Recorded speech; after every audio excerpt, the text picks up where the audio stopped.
Hello everyone, just an update of what's going on at LotFP. I've decided to break out the auto cue today instead of reading from a piece of paper and do something experimental with the lighting because why not? Production values. Anyway, it's an update of basically, well, the past 13 months, I guess, or year of LotFP. It's been a very mixed bag. First off, the company that acts as my U.S. warehouse and fulfillment center and liaison to the RPG retail distributors has canceled my contract, and I have to move all my shit out of there by the end of February. I'm still looking for the place to send it all, but I'll be announcing a clearance sale imminently. It'll be activated before this video goes live, But, this part's unfortunate because I had decided I wasn't going to do any big sales this year. Plans, right? Check the LotFP website or the Facebook or the Twitter for more details about the sale that's going on as I post this video, and the sale will run through February 20th.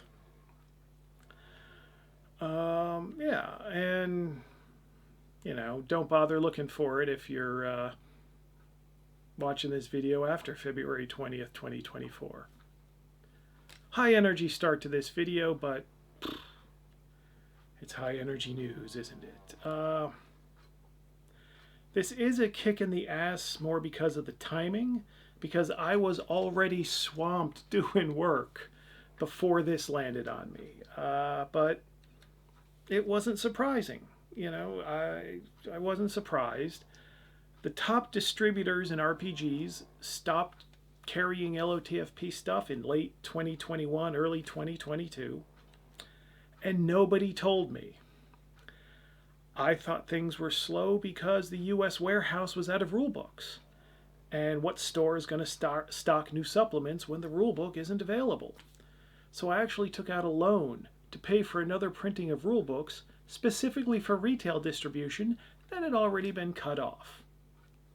The print runs of the 2022 books, I decided how many copies of books were going to be printed of those releases, with the understanding that they'd go through retail. You'd think my reps could have let me know. But I didn't find out until late 2022 that I'd been cut off. And did anyone tell me why? Of course not. And then my rep leaves the company. And I set up a meeting with his replacement at Gen Con last year, laid out all the problems I was having, and wanting to know what we could do to fix it, because I do have a track record in retail. I did used to do decent numbers. So whatever was wrong, we should be able to fix it. And then that rep leaves the company. I think it was less than a month later after that meeting where I'd gotten no feedback. And it's a little while before someone replaces that person and is ready to get down to business. And I was trying to set up appointments with these new people, again, to find out what we could do to fix the retail situation, when they let me know they're canceling the contract. And I haven't been able to talk to any of the decision makers on that either. But frankly, with the situation the past couple years and the lack of support, maybe these aren't the people to be working with anyway, so why push it at this point? And I have to say, no matter what you might think about how retail-friendly Lamentations of the Flame Princess is or isn't, we sold thousands of copies of the rulebook through retail. Carcosa did very well in retail. Towers 2 did very well in retail. No Salvation for Witches, Adventure Anthology Death, all did well in retail. That's not even talking about any of the completely safe for work stuff. The had done well in retail. Maybe standards have changed, but I do have a track record of putting crazy shit through retail that sold through retail. So it's not like I'm just nuts. And, well, if the industry apparatus designed entirely around selling RPG books to RPG customers can't move copies of the Staffordshire map book, well, that's just pure incompetence. Yeah, I mean, up and down the line across many companies. So, don't know what to do about that. The sale that's going on in the U.S. web store right now, it's a buy one get one free offer. Details, at the website and Facebook and blah blah blah.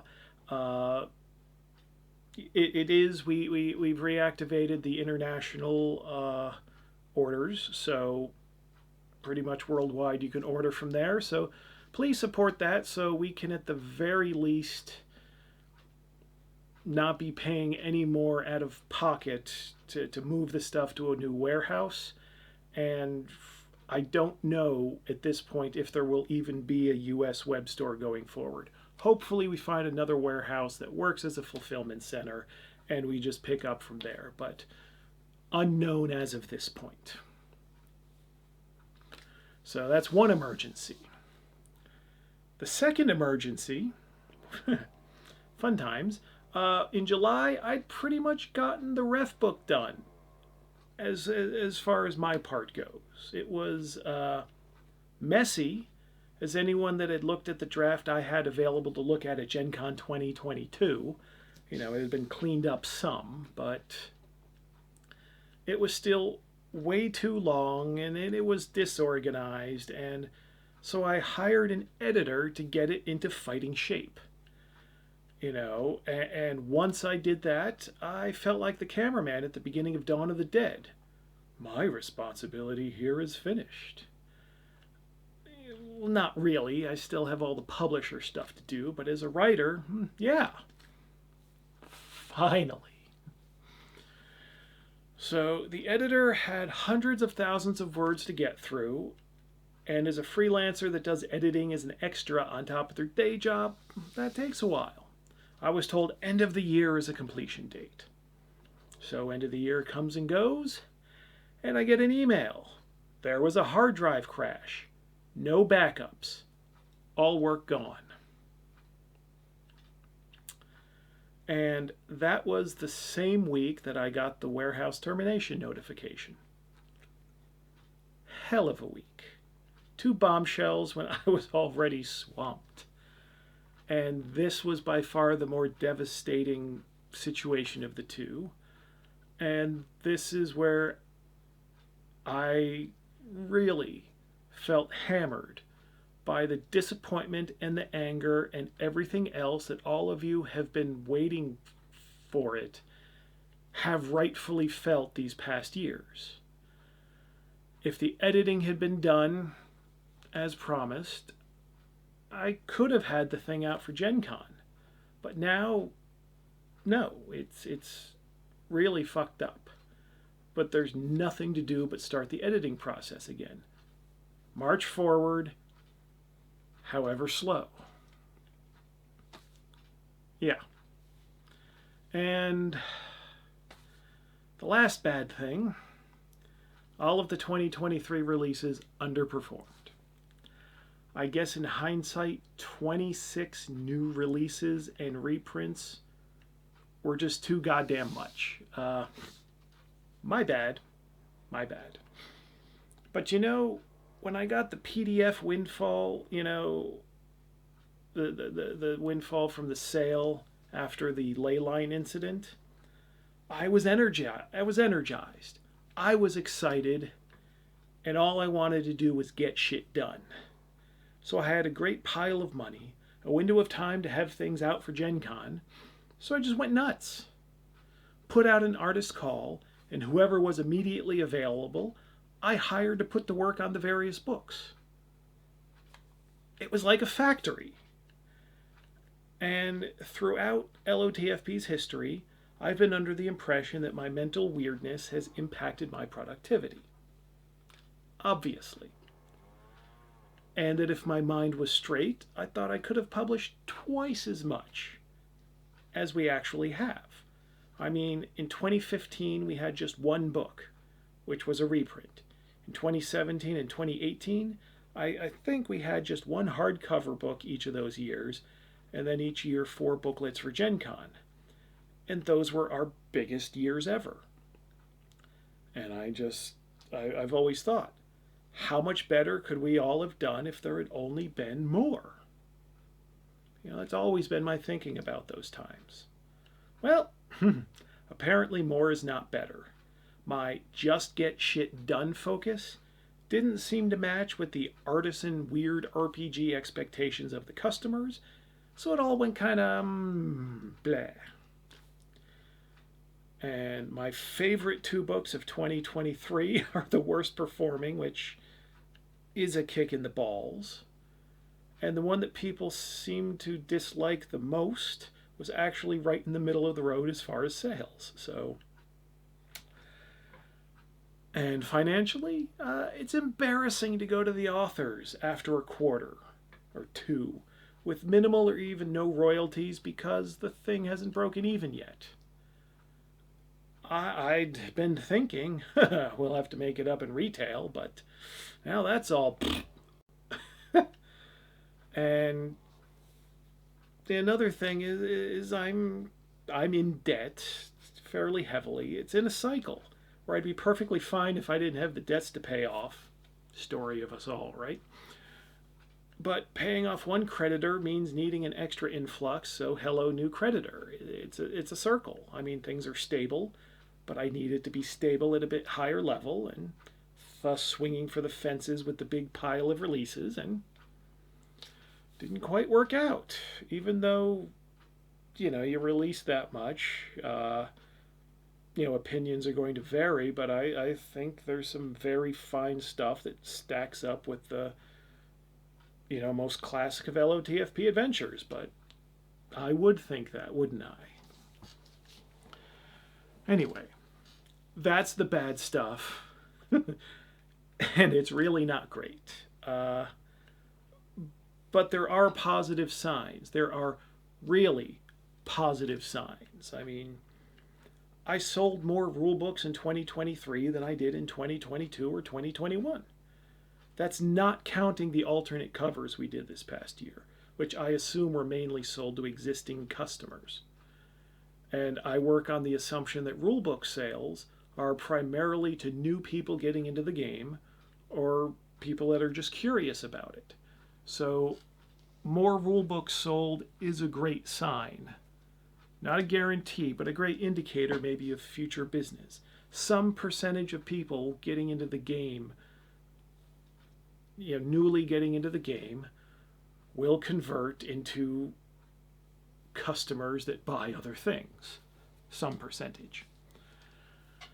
And also, in terms of gross income, 2023 was the 4th biggest year in LOTFP history.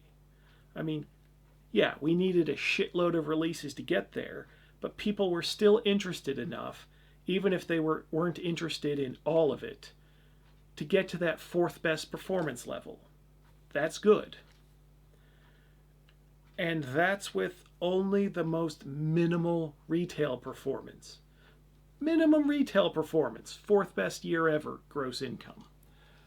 That's actually pretty incredible. I mean, if you removed retail sales from 2017 and 2018, we're not really that different in performance from 2023.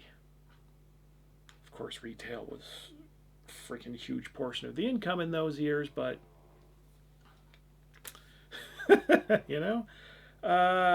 and it's funny though. Direct orders are up year on year. PDF sales are up year on year. Convention sales are up year on year for every convention. And somehow retail dies? I mean, Maybe I've just given in to conspiratorial thinking, but does that sound strange to anyone else? Yeah, yeah, so ups and downs for the past year. Coming up imminently, I think in April, will be the next release cycle. A couple of the releases were originally set to be out in November, this past November, I think it was. But after seeing how things were going with the previous releases, I slammed on the brakes and wanted to take them slower. Let's get them as perfect as we can, and let's be a bit painful about it. And doing that instead of the just get shit done attitude. And there will be 3, maybe 4 things released in April. Our biggest project ever, The True Relation of the Virginia Disastrum 1633, a 3-book set, a whole campaign of weirdness. I mean, this is a marquee release on par with Carcosa or Red and Pleasant Land or Veins of the Earth. I'm putting that out there. I'm setting that expectation for the book, or for the set. We've also got the Lair of the Brain Eater's Adventure. That's a real sword and sorcery styled romp. And my own Don't Fuck the Priest adventure, which is the LOTFP degeneracy that you all know and love or hate. And maybe a 4th one that will... I'll know in about a month or so what that's gonna, which thing gets done in time. And it's a hell of a thing gearing up for this huge release cycle, considering some of the setbacks recently. But fuck it. I didn't have retail distribution when I released Carcosa or the Grindhouse box or Vornheim. And they did well, even before I started in the retail chain, so why should I let any of these problems stop me now? Forward! That was cool, wasn't it? Wasn't that a cool move? Forward? Yeah. Oh well. Oh, and I really need to figure out marketing and advertising, because I really despise normal marketing and advertising, as should be obvious. I mean, as of this video's posting, the absurd and sarcastic channel trailer is still the flagship video on this channel. It's more indicative of my attitude towards advertising and marketing than it is informative about the game. I mean, the content on this channel is either serious soliloquies about things that are going on, or they're farces. There's no serious informative content about the game here. And I know this is going to sound insane to outside ears, but I don't know what to do about that.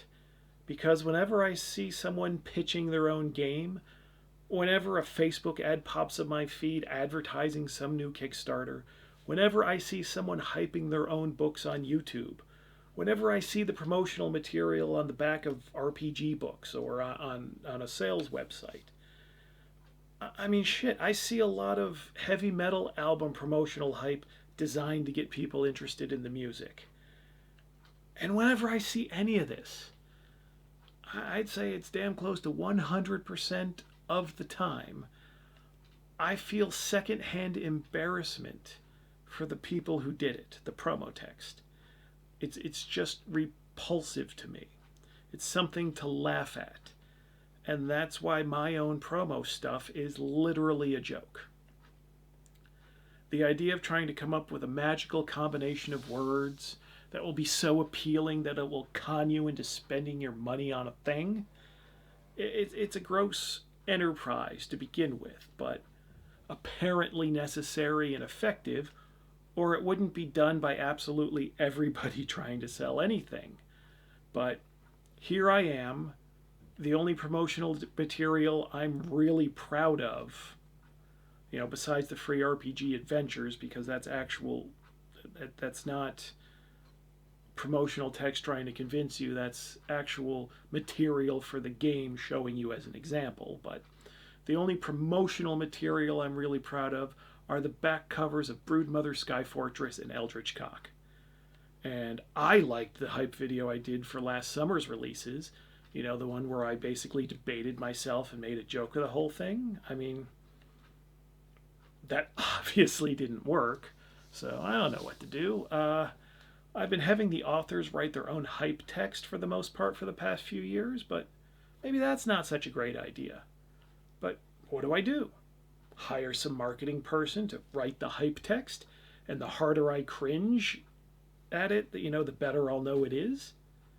I mean, how is that supposed to work? And yes, this is me, almost 15 years and over 290,000 units sold in this business. Still mystified about how to sell a book to a human.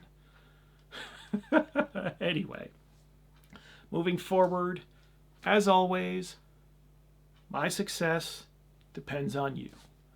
I hope the work we're doing to ensure top quality on the next releases will pay off, and I hope I accidentally stumble across a method of communicating that quality to you when these things go on sale. And we'll see you at GothCon, UK Games Expo, North Texas RPG Convention, RopaCon, and Gen Con.